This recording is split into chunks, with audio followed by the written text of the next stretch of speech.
Let's be real for a second. Making sales on Daraz, that's the easy part. But making an actual profit? Well, that's a whole different game.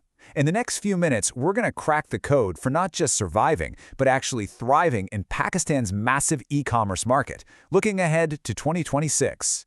So first, let's just wrap our heads around the sheer size of the opportunity we're talking about.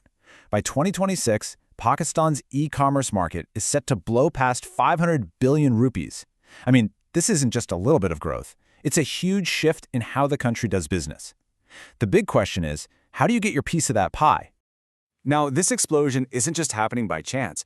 It's really a perfect storm of three powerful forces.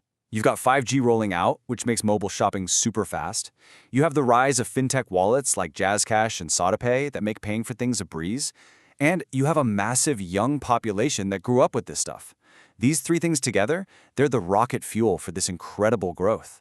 But, and this is a big but, we have to be crystal clear.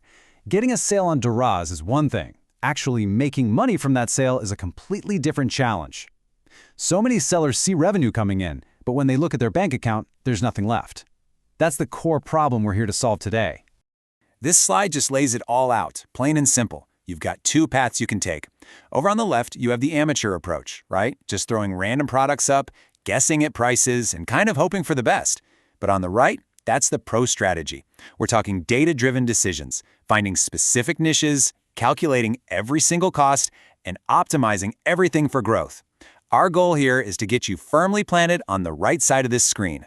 So let's dive right into our playbook. Play number 1, find your niche. Seriously, real profitability starts way before you make a sale. It starts with what you decide to sell in the first place. You have to go from being a general store to a specialist. And what does that mean exactly? It means you have to avoid the super crowded, hyper-competitive categories. Take general electronics, for example.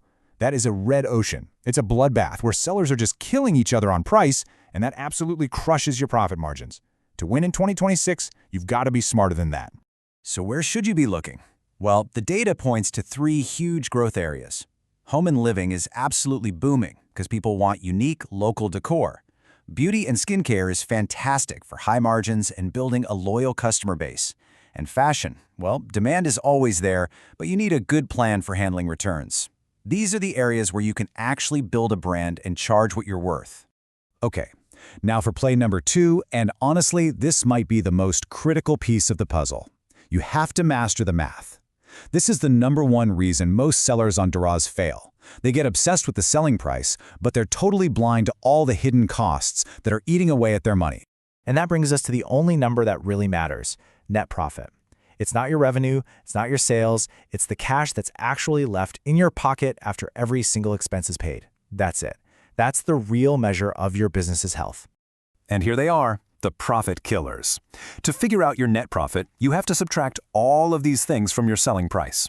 What the product costs you, Daraz's commission, the payment fee, your packaging, and of course, taxes, like VAT. If you forget even one of these, a sale that looks profitable can actually cost you money. And listen, these are not small amounts. The Daraz commission can be as high as 20%. Then you add payment fees, handling fees, and taxes like the 13% VAT and send. You absolutely have to build these numbers into your pricing from day one. This chart makes it so clear. Let's just say you sell something for 1,000 rupees. By the time Daraz takes its cut and you pay for the product, the fees, the packaging, look at that. That tiny little slice left over, that's your actual net profit. Seeing it like this really hammers home how every single rupee counts. Okay, so you've found your niche and you've mastered your numbers. What's next? It's time for play number 3, scaling like a pro. This is all about using the powerful tools that Daraz itself gives you to grow your business smartly and efficiently. Here are 3 key actions you can take to really scale up. 1, go and complete the courses on Daraz University. They're free, and doing them often gives you a traffic boost. 2, you never ever miss the big campaigns like 11/11 and 12/12. The amount of sales is just insane. And finally, as you grow, start using Fulfillment by Daraz.